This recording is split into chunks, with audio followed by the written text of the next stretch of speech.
Welcome to Tech News of the Week with your host, the ghost of last night's excess.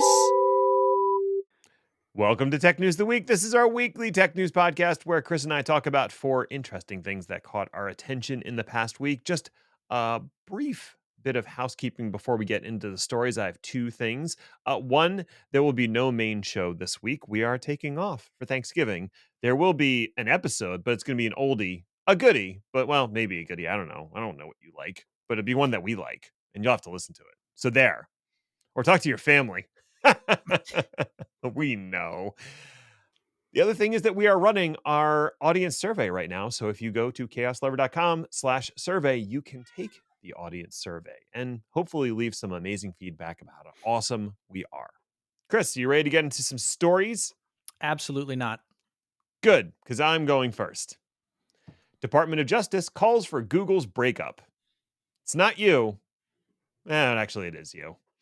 On November 20th, the U.S. Department of Justice filed a proposed judgment regarding Google's status in the world of antitrust. A fitting choice of words, as many people have increasingly become antitrust regarding Google. The introductory paragraph of the final judgment pulls no punches. Quote, "For more than a decade, Google has unlawfully maintained its monopolies in general search services and search text advertising through a web of anti-competitive practices." End quote. Ouch. It does not get nicer. To remedy this issue, the DOJ is recommending a roadmap that includes preventing exclusionary agreements with third parties, the divestiture of the Chrome browser, preventing self-preferencing on Android and YouTube, and allowing third parties access to Google's index at, quote, marginal cost. The judgment makes frequent reference to the United States versus Microsoft case, a case that in 1994 forced Microsoft to make significant changes to their integration strategy and certainly chastened them for years to come. While not as significant as the AT&T breakup of 1984, being forced to sell off Chrome and open up their index is no small change. As of October 2024, Chrome had 65% of the browser market, with Safari trailing at 18% and Edge at 5%. Firefox, I don't want to talk about it. Those who remember the Microsoft case from 94 also recalled that an appeals court wound back many of the judgments, and Microsoft ended up settling out of court with the DOJ.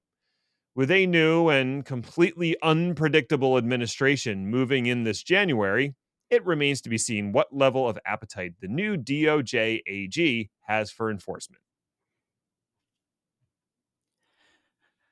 OS X and iOS have active exploits. So, update immediately, if not sooner. At the end of last month, Apple released OS X and iOS updates 18.1, which brought us all Apple Intelligence. Yay. There it is. Apparently, what they also brought us was a big old boatload of security vulnerabilities that have active exploits in the wild. Now, no, I'm not talking about AI stealing your PII. I'm talking about the kind of exploit that you didn't sign up for. The hacker kind. The list of things getting fixed in this 18.1.1 rapid release is kind of long and includes such bangers as, quote, WebKit Safari JavaScript allowing processing of malicious web content that may lead to arbitrary code execution on Intel-based systems. Ooh. Along with similar ones along the same lines that showed up on the OSs for iPhones, iPads, and even the Vision Pro. Wow. Oh, to add insult to injury, the bug was found by the Google Threat Analysis Group. That's gotta hurt. Just a little. I mean, you've got to wonder if the Goog gives out like a bonus for that. Probably. Just a sand in the eye $25 coupon or something. Mm-hmm. Anyway, at the time of writing, these bugs were so new that they didn't even have a score yet. But it's safe to guess that score is going to be bad. Mm-hmm. Updates that fixed these issues, actually, it's not just 18.1. It goes as far back as Sequoia, which is 15.x if you're keeping score at home. So, yeah, whatever you got, you're going to want to get it patched ASAP. Lawrence Livermore National Laboratory welcomes computers big and small. The LLNL have officially unveiled their latest supercomputer cluster named El Capitan for the craggy rock formation in Yosemite National Park. The beast of parallel computing boasts a verified 1.742 exaflops, or 1.742 quintillion calculations per second, 22 times faster than the previous record holder at LLNL. It was built using HPE and AMD hardware, and it has taken the supercomputing mantle of fastest computing system ever measured. Honestly, we're poised to do a full-blown episode on supercomputers very soon, so I won't bog things down here with all the hardware details, but the numbers are, frankly, ridiculous. 11,000 compute nodes with 5.4 petabytes of total memory, and the computer power equivalent to 1 million modern smartphones running at full tilt. On a slightly smaller scale, Oxide Computers and LLNL have announced that they will be integrating the Oxide rack scale computing into their client-facing environment. Oxide is known for their open source chops down to the custom firmware running on their servers and switches, and their non-standard form factor that enables super dense computing clusters. Their hypervisor was developed in-house and supports all kinds of partitioning that are reminiscent of old-school mainframes. I personally find Oxide to be a fascinating case of doing things the right way, and I'm excited to see they're gaining traction at such a high-profile client. Who knows? Maybe in another 10 years, it will be an Oxide platform powering the newest supercomputer. I think they should call it Bob. At long last, after decades of waiting, Microsoft has invented a thin client. A what? I know. Do you want your users to have a computer but not actually have like an operating system on it? I just give them rocks. Do you want a single image to be shared and all people have to do is log in and start working from that ephemeral shared image? Maybe a VDI target or the like.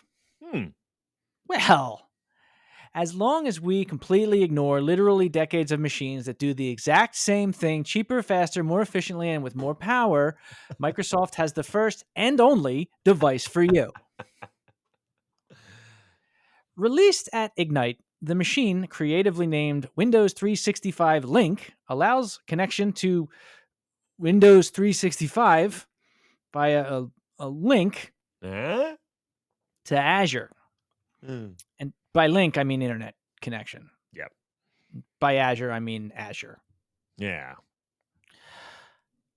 Quote, as cloud adoption has been growing, we're starting to receive asks from customers for a Windows 365 endpoint that is secure, simple to manage, and gets them directly to Windows 365, said Jolene Ringer, product leader for Windows Cloud Endpoints, without like a hint of evidence to support that assertion. People are saying. Now, admittedly, there are use cases for thin client. I mean, the Windows 365 Link, which is the only product in this market space. But this falls to me squarely in the category of already solved problem. The Windows Link has 8 gigs of RAM, dual monitor support, an Intel CPU of undisclosed, what's the word? Family? Sure. Origin? Life cycle? Shut up.